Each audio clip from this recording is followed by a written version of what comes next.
एक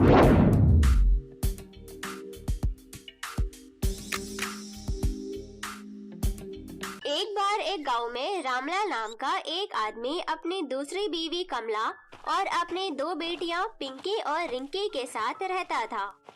उसकी दूसरी पत्नी कमला बहुत ही दुष्ट थी। वो पिंकी और रिंकी को अक्सर मारा करती थी और उन्हें कभी कभी खाने को खाना भी नहीं देती थी। अरे ओ देवियों, कहाँ मर गई दोनों? कपड़े धुल गई हो तो जल्दी आकर बर्तन भी धो लो। घर का सारा राशन खा जाती है। जरा सा काम बोलो करने को तो इनसे नहीं होता। अपनी माँ को तो खा गई मनहूस कहीं की। कमला की बात सुनकर पिंकी को बहुत गुस्सा आ जाता है। माँ, अगर तुम हमसे इस तरह बर्ताव करोगी तो हम पिताजी से तुम्हारी शिकायत कर देंगे। हाँ हाँ, पिता से शिकायत करोगी? वो मेरा कुछ नहीं बिगाड़ सकते। तेरे पिता तो मेरे सामने एक भीगी बिल्ली है, समझी? चल जा, बड़ी आई शिकायत करने वाली। रोते हुए पिंकी और रिंकी अपने कमरे में चली जाती है। काश हमारी माँ आज जिंदा होती तो हमारे साथ आज अपने ही घर में नौकरों जैसा सलूक नहीं होता। कहाँ हो तुम माँ? सही कह रही हो दीदी, लेकिन पिताजी भी तो हमारा साथ नहीं देते हैं। पता नहीं सौतेली माँ ने उन पर क्या जादू कर दिया है कि वो हमसे पहले जैसा अब प्यार भी नहीं करते। लगता है इन दोनों चींटियों के पर निकल आए हैं। इन दोनों को सबक सिखाना ही पड़ेगा। आज ही अपने भाई कालिया को बुलाती हूँ और इन दोनों को ठिकाने लगाती हूँ। कमला के बुलाने पर उसका भाई कालिया घर पर आ जाता है। कमला उसे सारी बात बताती है। कमला बहन, ये तो किसी साजिश की तैयारी हो रही है। जल्दी ही तुम्हें कुछ करना पड़ेगा। ये तो आने वाले दिनों में पूरे घर पर राज करेगी और तुझे नौकरानी बनकर रहना पड़ेगा। फिर कालिया कमला को एक योजना बताता है। योजना के अनुसार पिंकी और रिंकी अपने कमरे में सो रही होती है। तभी कमला पिंकी को चुपके से उठा लेती है और घर के बाहर बने हुए कुएं पर ले जाती है। तभी पिंकी की एकदम से आँख खुल जाती है। माँ, तुम मुझे यहाँ क्यों लेकर आई हो? और कालिया मामा यहाँ क्या कर रहे हैं? आज तुझे सबक सिखाना है। तेरी जबान बहुत चलने लगी है ना आजकल। मेरी प्यारी बहना से पंगा लेगी तू। ऐसा कहकर कालिया पिंकी को कुएं से लटका देता है। माँ, मुझे माफ कर दो। आगे से मैं तुमसे बहस नहीं करूँगी। आगे से अपने जबान बंद रखूंगी। मुझे कुएं से बाहर निकालो माँ। मेरे हाथ छूट जाएंगे तो मैं कुएं में गिर जाऊंगी। मजा आ गया कमला बहन। लटके रहने दो थोड़ी देर। ऐसे ही लटके रहेगी तो अकल ठिकाने आ जाएगी इसकी। लेकिन तभी पिंकी का हाथ छूट जाता है और वो कुएं में गिर जाती है। कुएं में गिरने से पिंकी की मौत हो जाती है। अरे, ये तो कुएं में गिर गई। चलो अच्छा है, एक मुसीबत तो टली। चलो बहन, जल्दी से यहाँ से निकल चलते हैं, वरना कोई हमें देख लेगा। इसके बाद कमला और उसका भाई कालिया वहाँ से चले जाते हैं। रिंकी अपनी बहन पिंकी को कमरे में ना देखकर रोते रोते अपने पिता के पास जाती है। पिताजी, पिंकी दीदी घर में कहीं भी नजर नहीं आ रही है। पता नहीं कहाँ चली गई। ठीक है रिंकी, तुम रो मत, मैं अभी ढूंढता हूँ। तुम परेशान मत हो। तभी कमला और कालिया वहाँ आ जाते हैं। अब कौन सा नौटंकी शुरू कर दिया इन दोनों ने मिलकर। इनके रोज के तमाशे से तो मैं तंग आ गई हूँ। कमला की बात सुन रोते रोते रिंकी अपने कमरे में चली जाती है। रात होने वाली थी। पिंकी को अपने पास ना पाकर रिंकी रोने लगती है।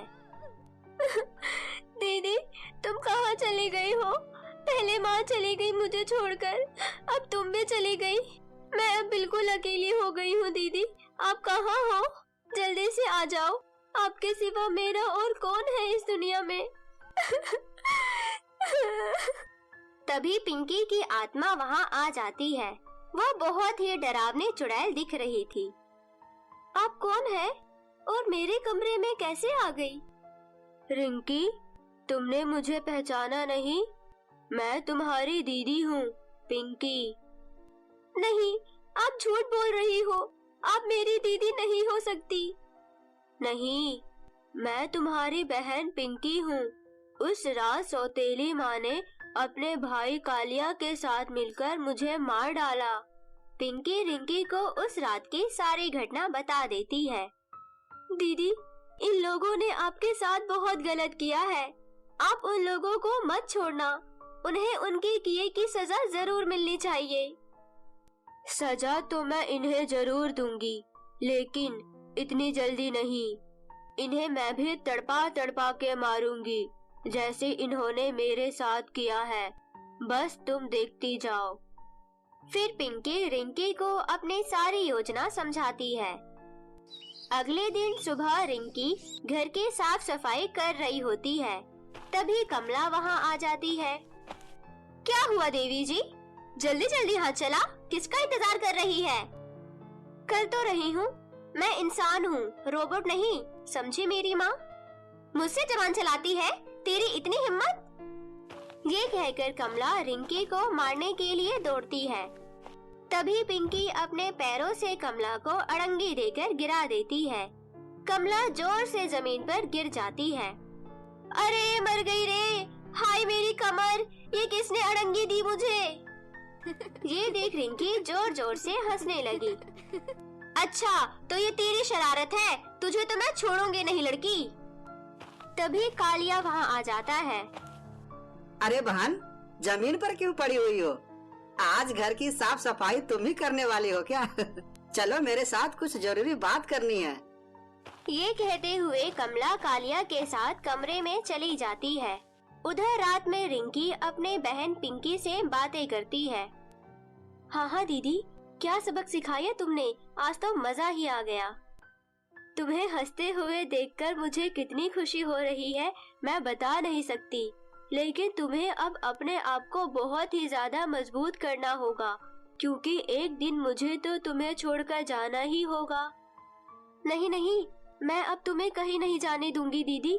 माँ तो पहले ही चली गई है और अब तुम भी चली जाओगी। नहीं नहीं, ऐसा मत बोलो। ऐसा कहकर रोते हुए रिंकी पिंकी के गले लग जाती है। अगले दिन कमला रिंकी को अपने कमरे में बुलाती है। सच सच बता, क्या खिचड़ी पका रही है?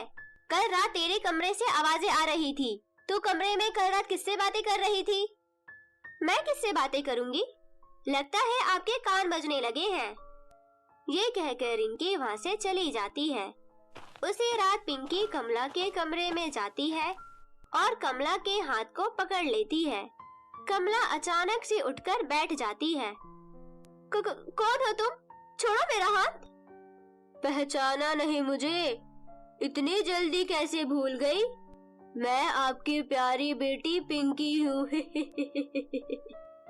नहीं, ये कैसे हो सकता है? तुम तो मर गई थी ना, तुम जिंदा कैसे बच गई? मैं अब चुड़ैल बन गई हूँ।